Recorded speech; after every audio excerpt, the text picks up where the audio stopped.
Assalamu alaikum bandiraɓe am fulɓe to ngon jam'are fulɓe to ngon ɗum fuu ileddi duniyaru imi hinna on imi hofna on video sali ɗum himɓe ɗuɗɓe bolwi majum daga leddi America daga leddi Europe daga leddi Africa daga leddi Arab daga leddi Sudan daga leddi Nigeria on fu mon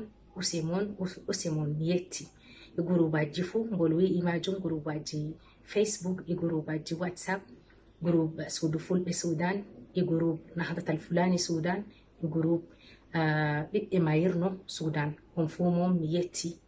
on usimon ga hanju ɗum hokkiyam sembe gam mi waɗa video kesum ha joni duniyaru fu ɗon haɓa ɓe coronavirus nyawu coronavirus COVID-19 hande video kesum ɗum min bolwa ko nyamete e ko yerete ko hokka tagu sembe ga haɓa ɓe coronavirus COVID-19 ko nyameten wodi ɓikkol leɗɗe min nyama fruits in English fawake in Arabre ko heɓa fu ɓe ɗon nyamon ɗum hokkay sembe ɓandu e hako leɗɗe min godi salat in English salata in Arabre min godi tamati min godi jirjir ko heɓa fu loto boɗɗum nyamon ɗum hokka sembe e ɓandu ko yarete bo nyawu ngungu nangay dande daga nendu jeppo dondo pofɗe daga ɗum jippaki dondo pofɗi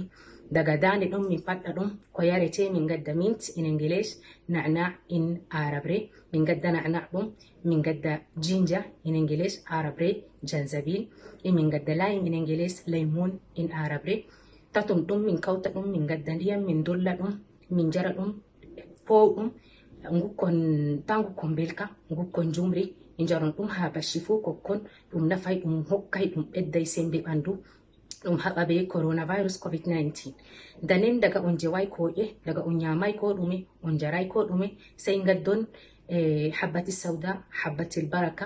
e gaddon nebbam zaitun olive oil e gaddon garlic in English in Arabre bo basalatum gaddon ɗum batatini e kauton ɗum e moɗon ɗum kullum gaɗon ɗum hokkay sembe ɓandu kullum gaɗon ɗum balɗe ɗe ta min gurto min koynana ko'e min Allah hoynan min ta min gurto joɗo ɗon e wuro loton juuɗe ta goɗɗo warana on ta jahanon goɗɗo koyne joɗo Allah hoynan min Allah hisni min bala'u Allah ƴeftu ɗum goɗɗon fu mon addu'a Ramadan wara min gala bala'u khair wara baraka wara rahma wara sai yeso bo mi ɗali on e jam Huda Umar Muhammad Usman.